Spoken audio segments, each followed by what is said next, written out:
Patrick Tello est né en X. On n'a pas l'année parce qu'il veut pas. Il est né en revanche à Cherbourg. C'est important, Cherbourg. Et alors, scolairement parlant, t'étais comment quand t'étais jeune? T'étais plus attiré par les études, par le sport ou par les filles? Le sport et les filles.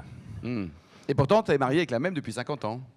Parce que je me suis pas trompé. Absolument. Et elle me supporte. Bon, alors pourtant, scolairement, ça fonctionne bien. Il est diplômé de l'ESSEC, de Sciences Po également, toi, comme quoi tout est compatible. Et à 24 ans, Patrick, tu vas créer ta première boîte. Est-ce que déjà, dans ta génétique, tu as toujours voulu créer une boîte, être ton propre patron, parce que, je sais pas quoi, tu es irascible ou... Non, non, pas du tout. Moi, j'avais une famille qui n'avait rien à voir avec l'entreprise. Mon père était pilote de chasse. Au héros de la guerre de 40, d'Indochine, d'Algérie, descendu 2 fois, enfin un roman. Et donc nous n'étions pas du tout dans cette optique-là. On parlait jamais d'argent, très très mal vu dans ma famille. Mais je voulais être libre, tout simplement. Et à l'issue de l'ESSEC, ou même pendant l'ESSEC, j'ai commencé à m'intéresser à monter cette affaire.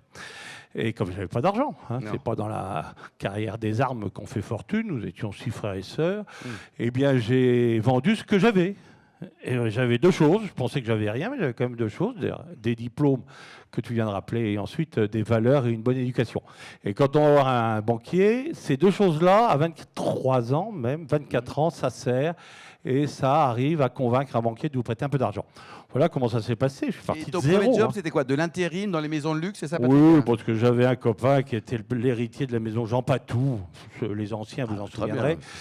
Et donc, il m'a dit, tu te spécialises dans l'intérim. L'intérim, c'est pas compliqué, il suffit d'avoir un bureau, une secrétaire à mi-temps, mais tu devrais te spécialiser dans la couture, haute couture, et c'est ainsi que cette boîte qui s'appelle Modelor et KS, il y en a 2, KS, intérim, est devenu le numéro 1 mondial, puisqu'on a les 800 meilleures couturières du monde qu'on envoie partout, bien sûr chez Dior, chez Chanel, chez Saint-Laurent, chez Givenchy, chez Balmain et compagnie, mais également en Italie, en Espagne, aux États-Unis, en Angleterre, qui ont des très belles maisons. Et la France reste encore l'image de la haute couture parisienne et donc du prestige.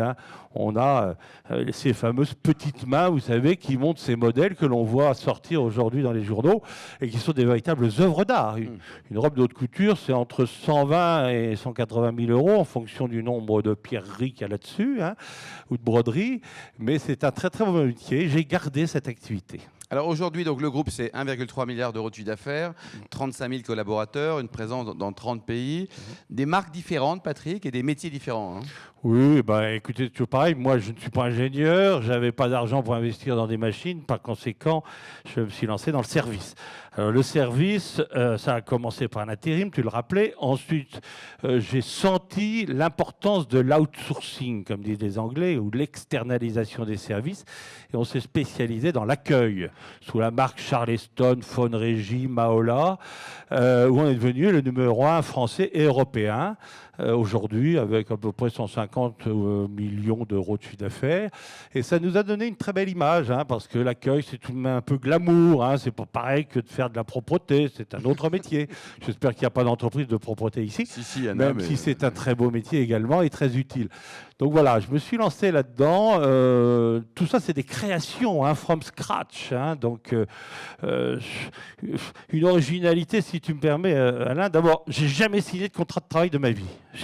Jamais. Je ne sais pas ce que c'est qu'un employeur, puisque j'ai créé mon propre job à la sortie de l'ESSEC, j'avais 24 ans. Deuxième originalité, malgré l'importance du chiffre d'affaires, puisque 1,3 milliard, c'est tout de même un peu d'argent, j'ai conservé 100% du capital. Et ça, c'est assez rare. Tu as 5% pour tes collaborateurs. Il y a 5% que je donne à mes collaborateurs. Mais heureusement. Donc je te rappelle le côté social quand même. La seule chose, c'est que quand ils partent, ils sont obligés de me revendre. Oui. Et moi, je suis obligé de racheter. Non, mais ça s'appelle une dictature organisée. Voilà. Bon. Et donc ça, c'est une chose qui est très importante pour avoir la décision ultime, pour avoir la liberté de construire. Et c'est ça qui me passionne. C'est les projets. Et puis les clients, je me souviendrai toujours, je cherchais de l'argent, j'avais 23 ans, j'avais peur de rien. Et quand vous sortez d'une grande école, on vous reçoit. Les grands patrons vous reçoivent. Et je me souviens avoir téléphoné à Lagardère, qui m'avait reçu d'ailleurs, et un autre gars qui n'est plus là, qui est un immense patron qui s'appelait donc Francis Bouygues. Ah bah oui. Il avait déjà construit le Parc des Princes, donc c'était déjà un très grand patron. Et j'appelle la secrétaire qui ne me connaissait pas, qui, de quoi, pourquoi, monsieur, gna gna, etc. Et il finit par me donner un rendez-vous. Et le Francis, qui était une armoire à glace, hein, il faisait 1m90, 130 kilos, il a posé sa montre sur le bureau. Monsieur cher ami, ou je ne sais pas ce qu'il m'a raconté, vous avez 20 minutes pour me convaincre. Voilà, ça s'est passé comme ça. Et donc, je l'ai convaincu. Il m'a dit, je vous mets 500 000 francs de l'époque, hein, en 74, mais je suis majoritaire. Oh non, impensable. Et donc je l'ai salué et nous sommes quittés. Et il m'a raccompagné jusqu'à l'ascenseur et il m'a dit un truc qui m'a servi toute ma vie. Et ça, toute ma vie. Hein, il m'a dit, souvenez-vous d'une chose, c'est que le seul et unique objectif d'une entreprise, c'est d'avoir des clients et de les garder. Que ce soit Fusal, que ce soit les armoires à vin, que ce soit n'importe quoi, avoir des clients et les garder. Le reste, gagner de l'argent, investir, embaucher, distribuer de l'argent aux actionnaires, c'est la conséquence de cet unique objectif d'une entreprise. Et ça, c'est rentré dans ma tête, ça ne l'a jamais quitté. La Covid, comment tu l'as vécu? C'est une catastrophe pour toi, non? Oui, parce que à côté de l'externalisation des services, dans l'accueil, maintenant, on fait de la propreté, on fait de la sécurité, enfin, on fait de tout. Et donc, ce qu'on appelle le FM, le Facilities Management, c'est le mot anglais des services généraux, ça fait plus chic de parler comme ça. Eh bien, il y a une autre partie très, très importante qui est la sûreté-sécurité aéroportuaire, où nous sommes le numéro 1 européen. Vous savez, les gens qui vous demandent d'enlever votre veste, votre ceinture, vos chaussures quand vous prenez l'avion, les emmerdeurs. Ouais. Ah oui, mais les emmerdeurs. Vous vous souvenez peut-être, les anciens, qu'il y a un gars un jour à Roissy qui s'est fait choper parce qu'il avait une bombe dans ses chaussures. Absolument. Vous vous en souvenez de ça? Ouais. Bien, tu t'en souviens? Eh bien, ce gars-là, c'est nous qui l'avons chopé. Il était louche, le profiling, etc. Et on l'a un peu travaillé un peu plus au corps. C'était aperçu qu'il avait une bombe. Il aurait fait 280 morts. Hein. C'était un vol Paris-Calcutta, je crois, oui. Et il y aurait eu 280 morts. Il était dans l'avion. Il s'en foutait parce qu'on lui a promis 40 vierges. Tu connais les musulmans? Hein, on leur a promis, vous êtes des héros, des martyrs, et puis il y a 40 vierges qui vous attendent au paradis. Voilà. Ou 140, j'en sais rien. Voilà, donc cette partie aérienne est très très importante chez nous, c'est la moitié du chiffre d'affaires. Et puis aussi une autre caractéristique donc du groupe. Donc c'est avec Augustin de Romanet qui était à ta place il y a quelques mois, là tu l'aimes? Augustin, c'est un type exceptionnel que j'aime beaucoup, même si c'est un tout que j'aime beaucoup. Oui, c'est un client, hein, alors vaut mieux l'aimer. Hein, à la ADP.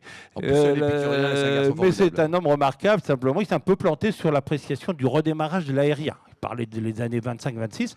En réalité, ça a redémarré, pour répondre à ta question, du Covid, à toute vitesse, 6 mois après que le Covid n'ait pas supprimé toutes les contraintes que nous connaissions à l'époque. Voilà. Il y a eu beaucoup d'aide pour la Covid, donc tu as voté Macron, non? Non, mais attends, on ne fait pas de politique, hein, on est bien d'accord. Est-ce que tu as voté pour un Macron, on est pour, on est contre, il a sauvé l'économie française. Ça, c'est clair. Hein. Et il boit du vin une fois par jour. Il boit du vin, j'en sais rien. Merveilleux. Après, ses choix politiques, c'est autre chose. Mais il a pris les bonnes décisions. Ça, c'est certain, avec tout ce que vous savez, les exonérations de charges, les PGE. Moi, j'ai eu un PGE de 80 millions. Je peux vous dire que quand ça arrive, ça fait du bien. On s'en est quasiment pas servi parce qu'on a une bonne trésorerie. Très important, la trésorerie. C'est le prix de la liberté. Hein. Ça, c'est trésorerie égale liberté. Pas de trésorerie, compliqué, esclave devant les banques. Voilà, donc c'est effectivement un beau groupe. Croissance à 2 chiffres depuis 30 ans chaque année. Et pourtant, tu as des petites marges. Hein. Oui. Oui. D'ailleurs, on va procéder à une quête. Il faut faire du volume. Comment? On va procéder à une quête en ta faveur, parce que toute petite marge quand même. Hein. Volume. Oui, non, une belle boîte de services dans nos métiers, ça tourne autour de 4%. Voilà. 35 000 collaborateurs. Est-ce que dans ton métier, on appelle ça les talents, il y a pénurie de talents? Est-ce que c'est facile chez toi de trouver des collaborateurs, soit sympas, compétents, bien payés, rigoureux, très compliqué. Très compliqué. Ça, c'est le bouleversement depuis 25 ans. Alors, je ne vais pas jouer le vieux, mais c'est sûr et certain que les jeunes de 25 ans, parce que moyenne d'âge chez nous, 27 ans. Hein. Ah oui. Alors, moi, je fais figure de vieux, mais je m'en fous, je suis chez moi. 28, personne ne peut me virer. Donc, important. Eh bien, la moyenne d'âge 27 ans, c'est plus les mêmes que ceux ou celles des années 90. Mais ça veut dire que c'était mieux avant? Il y avait plus de respect des engagements. Aujourd'hui, un mec, une nana, du jour au lendemain, le lendemain d'un week-end, parce qu'elle est tombée amoureuse d'un type à Perpignan, elle ne revient pas. C'est le gros problème des Catalans, oui.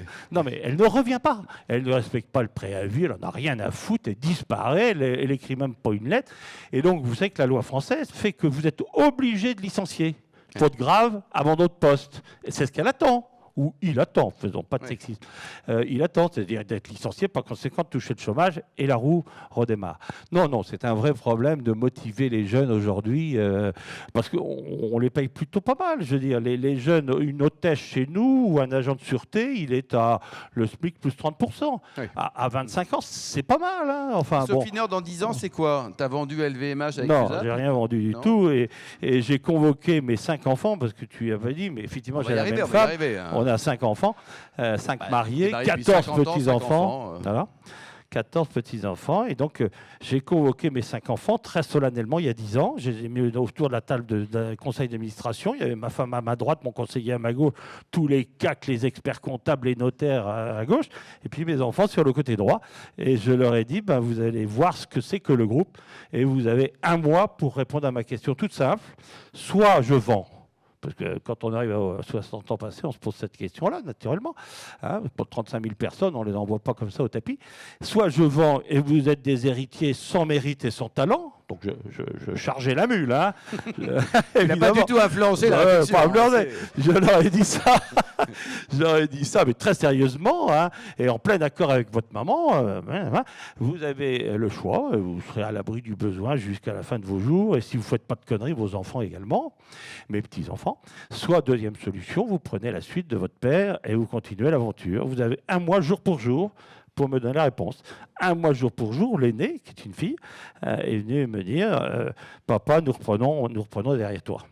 À l'unanimité, j'en ai pleuré. Tu vois, il y en a qui pleurent à cause du vin, moi j'ai pleuré à cause de ça. Oui, mais il t'anglais, David. Hein. Ouais. Voilà, donc et alors à partir du moment où vous transmettez, vous êtes dans le temps long. Vous ne cherchez pas à avoir des résultats immédiatement, vous en foutez complètement. Vous êtes à l'inverse de celui qui veut vendre, qui est dans le temps court. Puisque lui, il va optimiser sa boîte. On sait très bien comment on optimise les boîtes pour faire des beaux bilans. Moi, je m'en contrefous. Je cherche simplement à transmettre à mes enfants, pour ceux qui en ont, vous le savez, le meilleur. Voilà. Depuis 89, donc, tu investis un peu comme Sophie tout à l'heure dans le caritatif, dans l'humanitaire. Tu as une fondation, tu fais des choses, tu redonnes une partie de ce que tu as gagné. Oui, bien sûr. Oui. C'est les valeurs. Hein. On en reçoit pas, on est convaincu, on n'est pas convaincu. Moi, je suis seul. Donc, qu'est-ce que tu veux que je fasse de tout ça? Alors, je le laisse dans l'entreprise.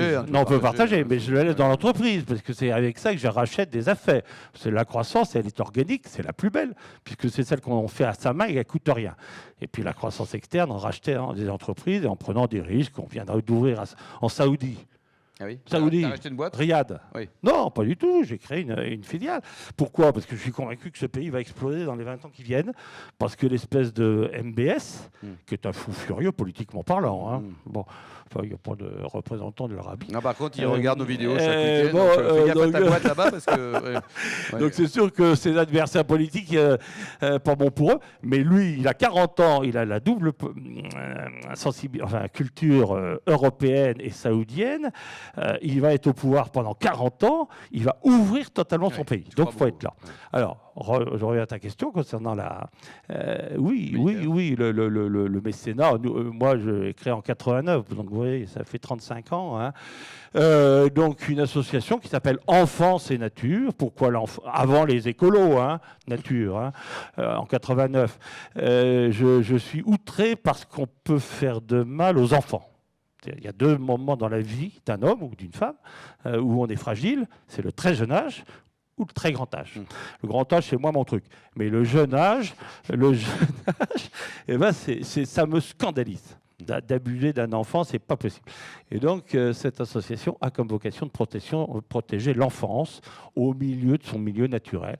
Et on a construit en Afrique, au Sénégal en particulier, des écoles, des lycées, des collèges, des stades de foot, des barrages, je dis des parce qu'il y en a plusieurs, pour permettre aux femmes de cultiver, etc., et de gagner un petit peu d'argent, parce qu'au Sénégal, les hommes foutent rien, il n'y a que les femmes qui bossent. Hein.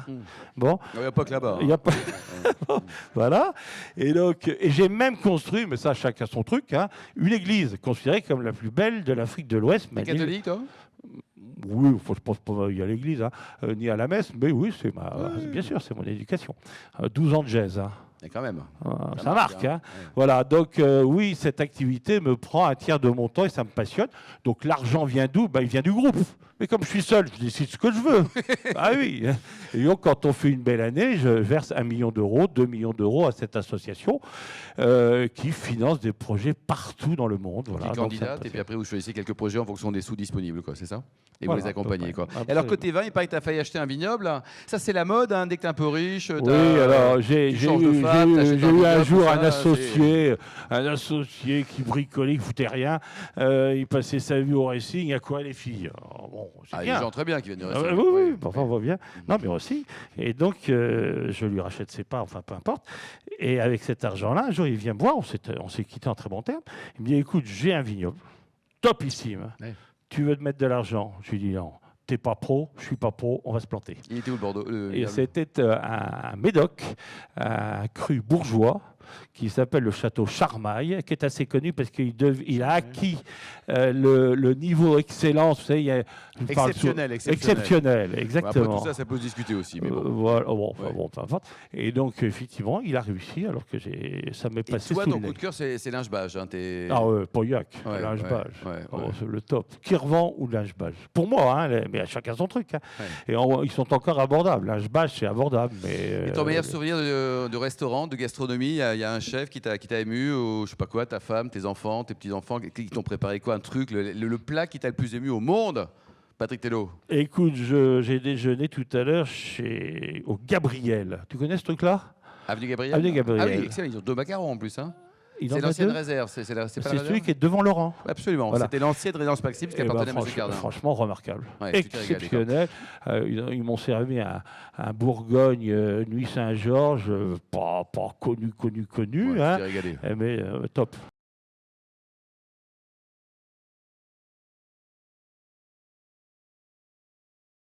Alors, moi, pardon de jouer un peu les vieux, mais enfin, je suis un peu de l'autre génération. Je suis la génération papier, ça scandalise mes managers. J'ai 800 cadres. Hein. Ouais. Alors, quand ils débarquent du président, attendez, avec votre agenda papier, avec vos dossiers papier, bon, c'est pas mon âge que je vais me refaire. En revanche, je suis convaincu, et c'est pour ça que j'ai des services entiers qui s'occupent de ça, de s'équiper et d'être au top du top dans ce domaine de l'Internet. Ça, c'est évident, et on est déjà bien avancé, et l'intelligence artificielle va nous résoudre des tas de problèmes. Mais c'est pas mon truc, parce que voilà. C'est-à-dire comme Philippine qui est top là. Philippine, elle a 40 ans, donc elle est branchée là-dessus. Ouais. Mais Guillaume, ce machin-là, j'utilise que pour téléphoner, envoyer des textos. Marc, c'est la principale utilisation, comme non? Oui, tu crois? Non. Bon, enfin voilà, donc oui, je suis convaincu, même si je ne suis pas un bon exemple dans la vie quotidienne.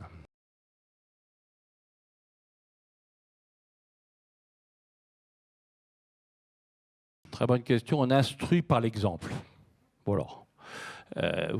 Tu parlais sponsor, oui. J'ai soutenu un bateau sur le Vendée Globe parce que j'adore la mer, qui a terminé d'ailleurs. Alors on va venir aussi. Comment? Bien. Donc oui, on fait du sponsor. Oui, alors la taxe d'apprentissage, on a des montagnes, puisqu'on a 35 000 personnes. On doit avoir une masse salariale d'1 milliard. Tu files la moitié au Paris FC, ça suffit. Bien. Ouais. Bon. Donc là-dessus, pas de débat. On veut être connu. Mais on reste dans le milieu professionnel. On n'est pas là pour faire du grand public. Non. Ça ne nous intéresse pas du tout d'avoir une bande au Stade de France quand Mbappé joue, par exemple. On s'en fout complètement. Alors, question concernant... le capital, est-ce que tu leur as fait promettre de verrouiller? Il y avait l'histoire de la... Alors, on fête nos 50 ans. 74, 2024, on va faire une fête de dingue à la fin de l'année. On sera invité. 50 ans, tu seras... Oui, évidemment. Tous mes potes. Hein, ça fait un peu long. Toujours en bande. Hein, on sera plus de 1000, mais bon, bien. Donc oui, je suis en train de rédiger un bouquin sur l'histoire de ce groupe. C'est bourré d'anecdotes. C'est très compliqué de rédiger un livre. Très, très compliqué. D'abord, il faut faire un effort de mémoire dingue pour essayer de se souvenir. Où étais-tu le 28 mars 1996? On peut le dire, mais incapable de le savoir. Bon, donc il faut... bien. Donc, il y a des pros qui rédigent, qui savent rédiger, qui savent poser les bonnes questions. Et donc, volontiers, envoie-moi les coordonnées de ce garçon. Si en plus, il a fait les secs, hein, Thierry... qui est issu de la même école. Le capital, alors le capital. D'abord, oui, non, qui s'assoit dans mon fauteuil? rien d'acquis. Je leur ai dit et répété, c'est pas parce que vous êtes propriétaire d'une entreprise que vous la dirigez. Les Peugeot, depuis un siècle, le savent. Il n'y a jamais eu de monsieur Peugeot qui a dirigé Peugeot, Stellantis maintenant. Et beaucoup d'autres exemples, hein, les Wendel, etc. Bon, donc c'est pas parce qu'on est actionnaire qu'on dirige. Première chose. Et donc je n'hésiterai pas à aller débaucher un cadre de haut niveau. Ou faire monter les cadres actuels. Hein. Oui, attention, il y a des limites à la promotion interne. Ça m'a joué des tours. Hein. Principe de Peter. Oui. Principe de Peter, tout homme ou toute femme qui existe, le fond vert. Toi, moi, on a à un moment donné, on est au max. Oui, c'est vrai. Si on veut te faire passer l'asymptote, là, la ligne, d'un bon, tu deviens mauvais. Donc la promotion interne, elle a ses limites. Attention. Non, pour diriger un groupe comme ça, il me faut un type qui a dirigé, je sais pas moi, Samsic, Honnête ou des grosses boîtes comme ça. Mais ça se débauche très facilement. C'est très facile à trouver, ces gars-là. Débauche Christian Rouleau, tiens. Rouleau, par exemple, que qui est un excellent, tout à fait respectable. Bon, donc il n'y a aucune obligation. Hein. Mais s'il y en a un, c'est mieux. Qui porte mon nom. C'est ce que disait Bouygues. Hein. Le fait de mettre Martin, qui était le vilain petit canard, hein. C'était le petit gros qu'on ne voyait jamais. Hein. Tu as vu le carton qu'il a fait. Il a fait aussi fort que le père. Hein. Parce que c'est lui qui a lancé les téléphones. Hein. Et ce n'est pas le père. Hein. Alors que les autres fils qui étaient plus brillants, et la fameuse Corinne à qui on a donné TF1, on connaît le résultat. Donc, il faut faire très très attention dans le choix. Quoi ? T'as pas que des potes dans la vie. J'ai pas que des potes. Non. Mais bon, voilà, c'est la vie. La question de Pierre, c'était est-ce que tes enfants, tu leur as fait jurer de ne pas ouvrir le capital ? Ah, le capital. C'était ça la question. C'est pas. Ça, si j'ai pas bien compris, Pierre. C'est pas un vadémécum bloqué. Pas du tout. Je vais te donner un exemple parce qu'il est public. J'ai failli racheter la plus belle entreprise de propreté en France. Je vais faire de sa pub, là, je peux la nommer, c'est public, ça. GSF, numéro 2, après Honnête. 1 milliard d'euros de chiffre d'affaires. Combien ça coûte donc, un peu plus petit que nous, 850 millions. Oh, c'est rien. Attends, bon. Faut les trouver, hein, comme disait. Bon. Il y a une deuxième quête. 850 millions, je ne les ai pas, évidemment. Donc là, j'ouvre le capital. Évidemment, mais minoritairement. Il n'est pas question qu'on fasse la loi chez moi. Mais il y avait un certain nombre de grosses banques comme BPI et bien d'autres, dont c'est le job d'ailleurs. Ils rentraient au capital à hauteur de 20 ou 30%.